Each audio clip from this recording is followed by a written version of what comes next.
Welcome to Constructive Conversations with Consumers.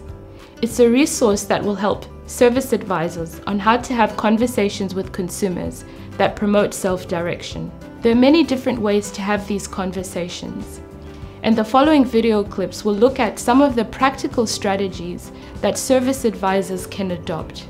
Strategies that will promote self-direction, informed choice, and decision-making. Joyce is 80 years old.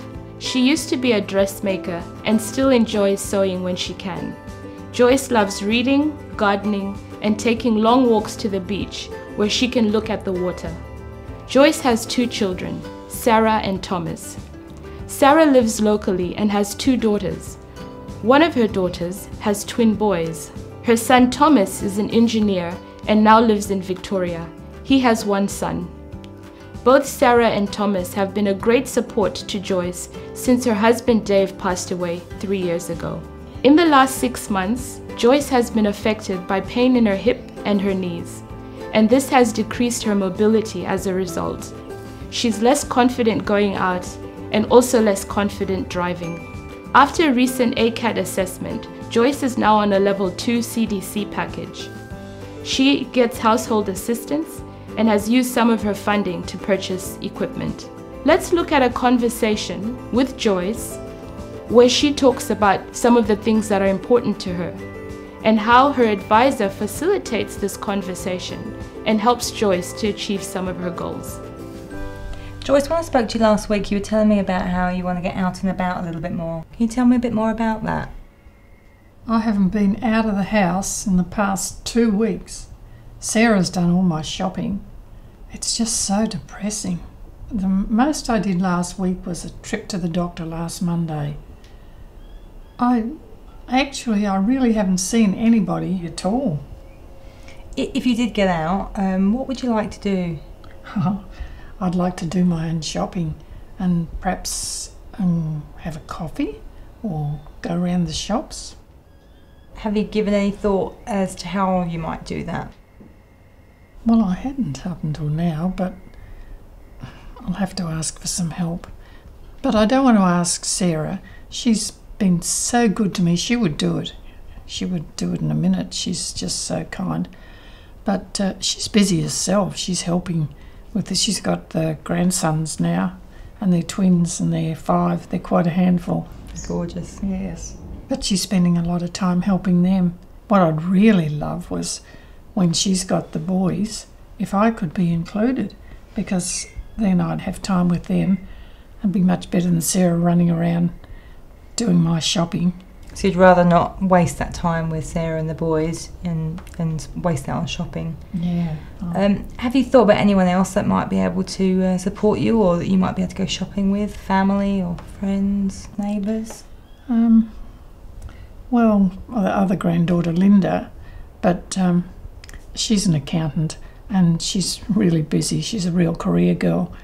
But I'm thinking my neighbour, Anne, she might be more than willing to help. Okay, would you feel comfortable asking Anne if that's something she might be interested in? Yes, I would. I'm wondering, could we offer her any petrol money?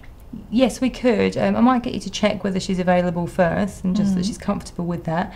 If she is, there's a few bits of paperwork I'd need her to complete, and I'd be more than happy to have that conversation with Anne and explain everything to her. But you'd feel comfortable about asking her? Yes, I do. I'll contact her and then I'll let you know. Fantastic. All right, well, Joyce, let me just summarise what we've talked about.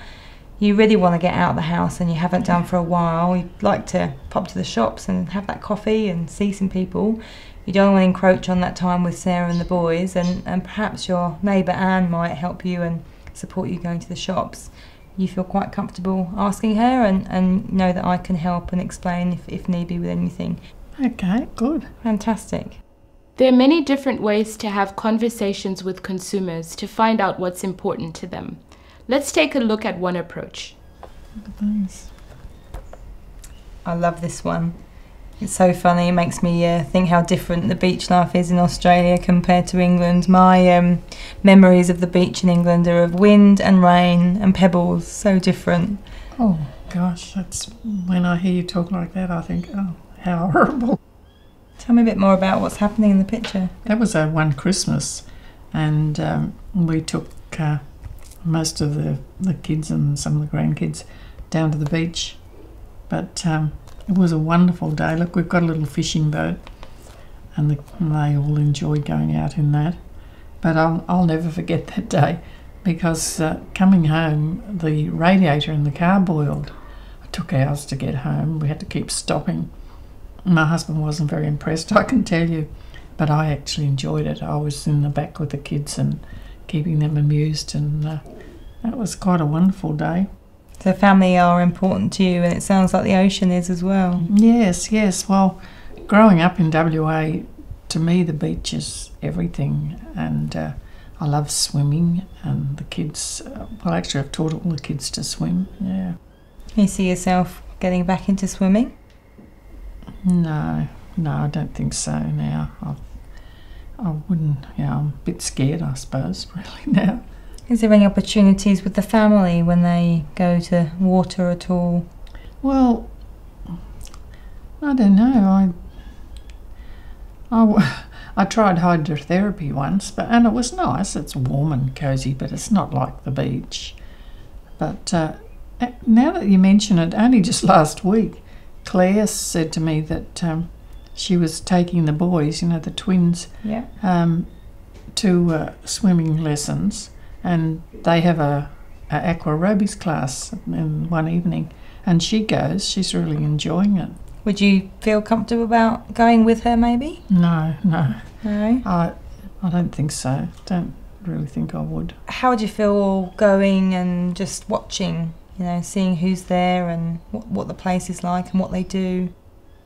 Yeah, actually, that would be... I'd quite like that. If I could just sit and watch, I could really see whether I could do it or not, I guess.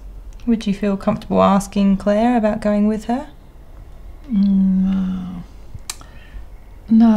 not really. She's busy, she's got to keep her eyes on the boys, and I don't know whether I would actually. Is there anything I can do to help with that?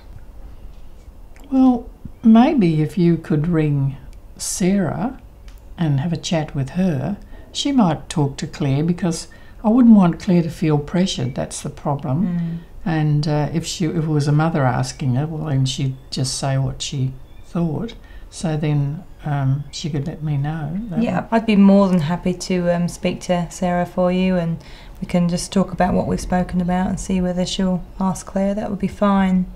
I was thinking about your son and grandson. They moved over to Victoria. Do you hear from them much? Yes. I don't see Thomas, he actually...